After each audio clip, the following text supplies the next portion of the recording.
we are underneath the A316 Viaduct in South London, a 23-span structure built in the 1970s. Over 30 years of heavy commuter traffic have left the bearings of this structure needing to be replaced. You can see one of those 100 or so bearings over my left shoulder. I'm going to tell you now how RMD Kwikform worked in an innovative way with customer Fresnay and main contractor Carillion to effect a very efficient replacement of these bearings.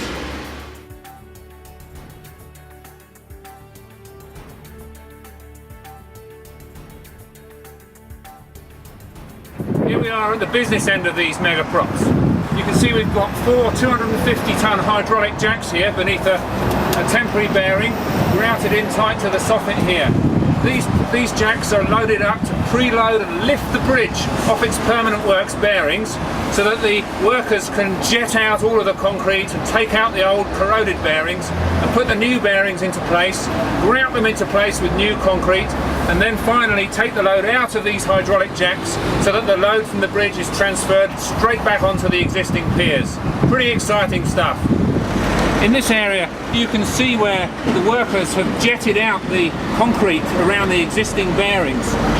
The bearings have been removed and they've placed these brand new bearings in position and bolted them up to the underside of the bridge, ready to fill this back up with concrete again so that the new bearing can take the load from the bridge back into this massive pier.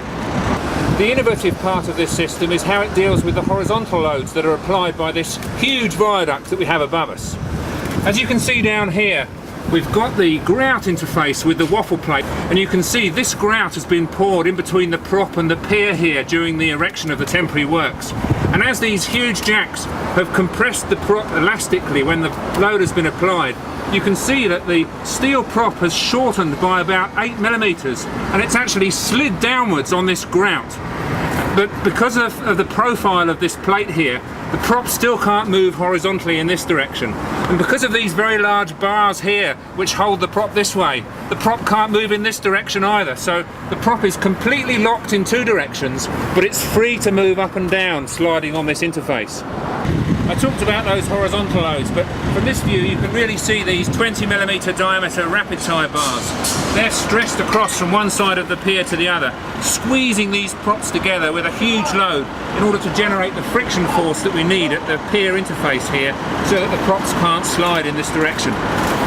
My name's Tom Jones, I'm the Fresnay project manager down here on the A316 Country Way Viaduct in Middlesex. Using these props has allowed us to go a different route.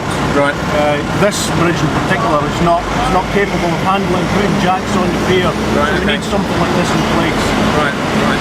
I guess one of the advantages as well is because you've got so many piers of different heights, because the megashore comes in short lengths, you can quickly take the equipment out and adapt it to be the right length for the next set of piers, so there's not a lot of downtime and welding of special equipment. Exactly. And with these taller piers, once the equipment is built and in place, it's just a simple case of adding or subtracting a small amount to move it to the next pier. Right. Behind me you can see one of the piers where the bearings have actually been hoisted up into place and fixed into the underside of the bridge.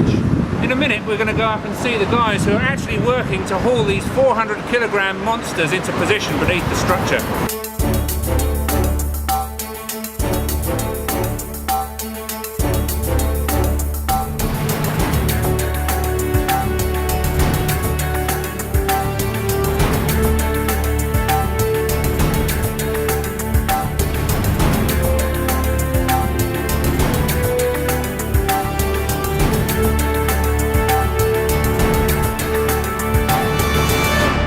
There you go, you've seen these guys fit this bearing with this epoxy resin grout. Once this concrete plinth has been made good, this new bearing should be capable of supporting this bridge for another 50 years. These are the super slim push-pull props that make this application possible for this type of pier. By rotating these props to a known torque, we spring the piers apart in order to apply the load at the interface between the waffle plate and the edge of the pier. And then afterwards, by tensioning the 20mm diameter rapid tie bar, which you can see in front of me, you squeeze the piers back into position again and generate the large friction force that you need between the megashore and the pier. Here we are at the bottom of the props, and I'm going to show you some of the features that make Megaprop unique in its ability to solve customers' problems for this type of application. First of all, at the very base, you can see we've got 90mm Megashore packs. Those enable the prop to be adjusted very easily to change the height for varying prop heights as you go along the viaduct. The difference made up simply in grout at the bottom.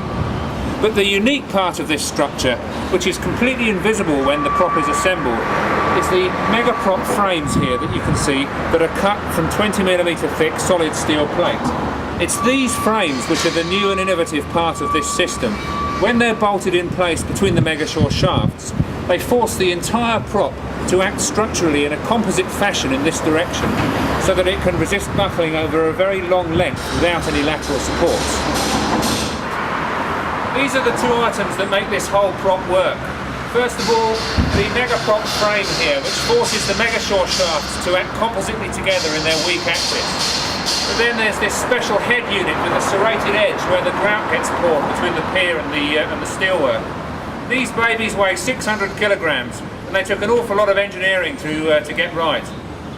This project has been a fantastic example of how RMD Kwikform have brought innovative engineering and class-leading customer service to enable this project to be completed on time and ahead of budget.